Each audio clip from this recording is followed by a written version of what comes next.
A routine federal housing mandate, a dedicated property manager, a 30-year tenant, and, well, a fatal administrative blind spot that culminated in a deadly shooting on July 29th, 2024. Right. We are opening the private case files of lead investigator Priyanshu Adithakar to those who follow his intelligence briefings. And this is a look into the dark architecture of property management, where paperwork errors do not just kill deals. Exactly. They create environments of unmitigated physical risk. The corporate mechanisms designed to protect assets and people, they often contain silent, catastrophic flaws. Yeah. When you examine the operational data, the predictability of these failures is chilling. We are looking at a system functioning exactly as it was programmed to function, right up until the moment it resulted in a casualty. By the end of this deep dive into Pri's private case files, you will understand the exact mechanics of the downsize trap. It's a lethal corporate blind spot. And you'll learn how to stress test your own commercial real estate portfolio against a staggering 96% critical failure rate. Right, because this is about identifying the invisible tripwires in your operational workflow before they are triggered by the people standing on the front lines. Let's break down the core mechanics of Pri's findings inside the ledger. We have to start with the physical environment, right, and the people trapped within it. We are looking at case log Castle 2024-0729. Okay. The location is Cardoso Village in South Sacramento, California, which is a HUD-subsidized affordable housing complex. It is managed by the Retirement Housing Foundation, or RHF. Right. To understand the failure, you first have to understand the rigid parameters of subsidized housing. Yeah. And at the center of this highly regulated environment is Aurelia Castle Anderson. She was a Sacramento State graduate with a degree in social work. Right. Looking at her background, this wasn't just a job for her as a vocation. She had a deep, documented passion for helping vulnerable communities, particularly elders. Mm-hmm. And in 2020, she was promoted to property manager at Cardoso Village. So she was the boots on the ground, the face of the corporate management for the residents who live there. In this report, Pry uncovers the tragic irony of her position. You have a professional trained in social work, dedicated to community uplift, who is suddenly forced by her role to act as a strict enforcer of high-friction federal guidelines. Placed in a position where her fundamental mandate to manage the property's compliance directly contradicted her, her professional instinct to protect the residents. And the friction in this specific case centered on a single tenant. Leslie Weichert, 66 years old. He had lived at Cardoso Village for nearly 3 decades. 30 years in the exact same 2-bedroom unit. Right. That is not just an apartment. That is the geographic center of this man's entire life. Yeah. But the HUD compliance mandate is rigid, and it operates on mathematical efficiency, not human attachment. Because Weichert no longer had dependents living with him, federal rules dictated that his household composition had changed. Right. Under HUD guidelines, he was officially classified as overhoused. So the protocol required him to relinquish his 2-bedroom unit and move into a 1-bedroom. So a larger family from the notoriously long Section 8 waitlist could be accommodated. Which, the underlying logic of that federal policy makes sense on a macro level, right? We have a housing crisis. Sure. Optimizing subsidized housing for those who need this space is a utilitarian necessity. But on the micro level, the point of enforcement, the psychological toll is highly destabilizing. You are uprooting a senior citizen from a sanctuary he has known for 30 years. I need to interject here because looking at standard underwriting models, I see a massive disconnect. How so? Well, on a financial model or an asset manager's quarterly report, this event is coded simply as an involuntary unit downsize. It's just a reallocation of square footage to maximize federal subsidy capture. Right. But operationally, aren't we asking a solo property manager to essentially evict a senior citizen from his home of 3 decades without any contract security, physical backup, or a specialized de-escalation support? That is precisely the structural fracture that Pry's intelligence highlights. A financial model assumes compliance is a frictionless event. It assumes a formal notice is printed, a letter is sent, and the tenant rationally packs his boxes and moves across the hall. Exactly. It completely ignores the human volatility of stripping someone of their long-term sanctuary. It assumes that authority alone is enough to ensure compliance. And the pressure at Cardoso Village built up over weeks. This wasn't a sudden, unpredictable snap.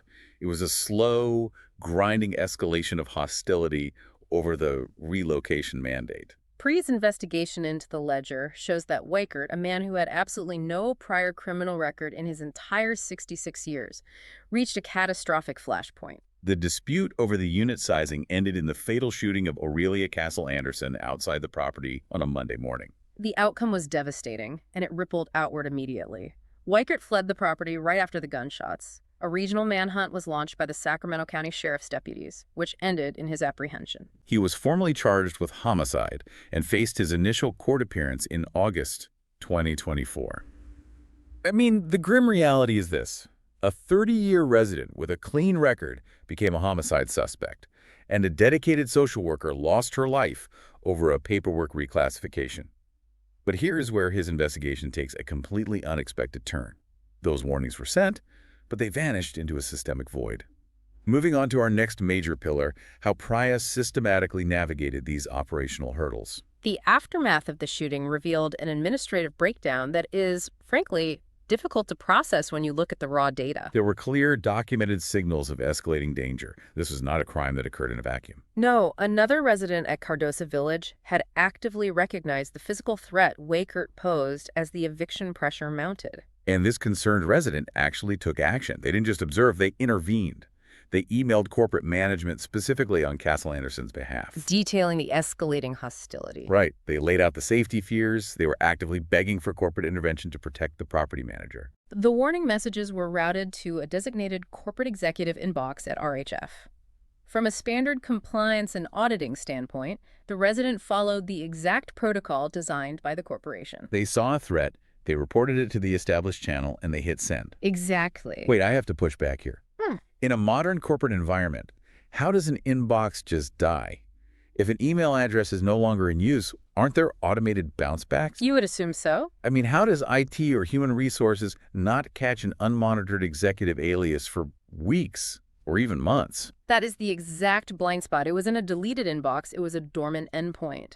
The vice president who was assigned to monitor and manage that specific executive inbox had passed away. Right, so no bounce back is ever triggered. Correct. The system does not know the executive has died. It only knows the storage quota isn't full, Yeah.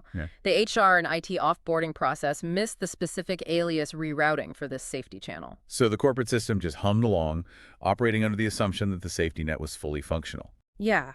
It's like installing a state-of-the-art fire alarm system in a high-rise building, but the wire connecting it to the fire department was severed months ago. The alarm is screaming in the hallway, the tenants are pulling the lever, but on the other end, total silence. How Pri saw what the spreadsheets missed is by looking at the architecture of the communication routing itself. Management assumed their safety net was intact. Right. They assumed that because an inbox existed on a server architecture, it was functioning as a protective measure in reality. They failed to realize that a single point of failure, the death of one executive, had completely bypassed their entire emergency escalation workflow. So it was an unmonitored inbox.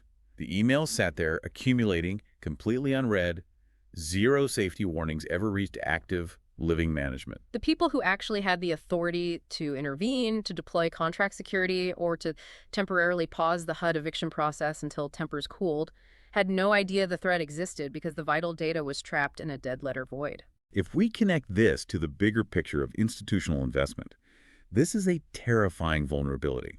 You have high-stakes human enforcement happening on the ground level, and your corporate safety monitoring relies on an unverified, unmonitored digital endpoint. Which brings us to the broader market implications, right? And why this matters to capital allocators far beyond California. Exactly.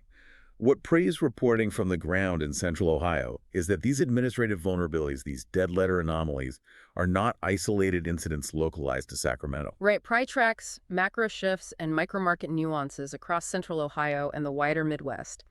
His intelligence proves that these exact structural riddles are embedded in portfolios everywhere. And this is exactly why conventional underwriters often walk away from deals, or worse, blindly inherit massive liability when they acquire a new portfolio. Because they rely entirely on financial abstraction. Let's define what that abstraction looks like for a second. When investors evaluate a property, they look at cap rates, capitalization rates, to gauge the expected rate of return on the investment. Or they look at RevPAR, revenue per available room, if they are analyzing a hospitality asset. Right. They obsess over net operating income, which is just the cash left after basic operating expenses. Yeah. They only look at the money-making math. Precisely. They do not audit the emergency communication routing.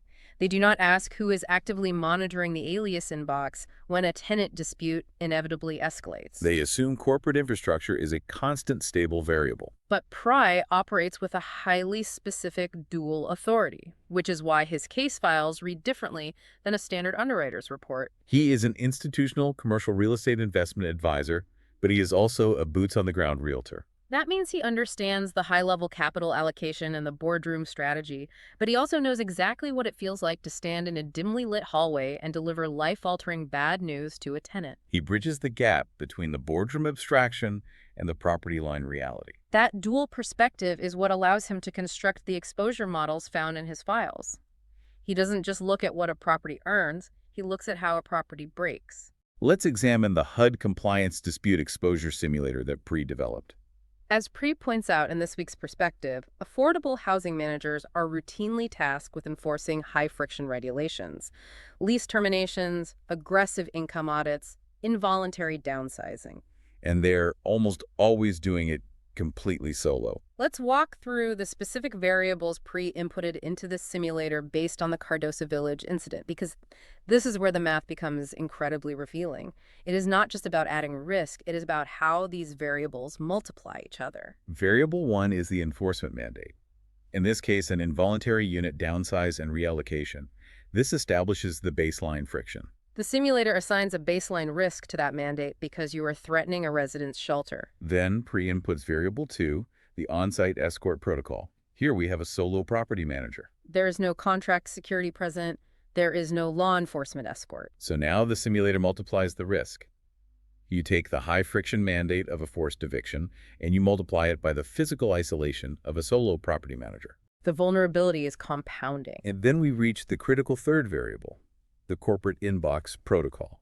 This is a multiplier that pushes the entire system into the red zone. Instead of a central monitored help desk with ticket tracking or a 24/7 priority safety escalation team, the input is an unmonitored, single-point, dead-letter inbox. When Pre runs those specific operational and communication vectors through the simulator, it essentially removes the safety floor entirely. The compounding failures generate a chilling result, a calculated safety exposure index of critical 3, 96%. That 96% is not a random arbitrary number. It represents the near mathematical certainty that an escalating threat will bypass corporate intervention and result in a physical confrontation. What is fascinating here is that this isn't a measure of financial risk in the traditional sense. It is a measure of physical workplace threat exposure. Pre mathematically demonstrates how a standard paperwork oversight, failing to redirect an email alias after a single executive's death, translates directly to severe liability and imminent physical danger on the ground. It forces a total reevaluation of how risk is calculated during due diligence. You cannot just underwrite the building, you have to underwrite the operational safety net. The Aurelia Castle Anderson case is a grim masterclass in what happens when standard federal compliance collides with broken corporate emergency escalation workflows. The bottom line of Pre's ledger today is stark. A 30-year resident with no criminal record became a homicide suspect because systemic safety channels failed a solo social worker. For the institutional owners, private equity groups, and elite developers analyzing their own portfolios, the directive is absolute. You must immediately audit your communication routing. You have to remove single point of failure inboxes across your entire operational footprint. Implement 24/7 priority safety escalation teams with active ticket tracking. Because when you mandate high-stakes human compliance through low-support operational channels, you aren't just risking capital, you're risking lives. So look at your own properties. What dead-letter inboxes are sitting unmonitored in your portfolio right now? But the analysis doesn't stop here. If you want to dive deeper into the data before the next bell rings, make sure to hit that subscribe or follow button right now in your favorite podcast app. If you found value in tonight's reporting, leave us a 5-star review. It helps other listeners find their way to the table. For exclusive updates, show notes, and deep dives, visit our website at bearinvestors.com. Until next time, stay sharp and keep your books balanced.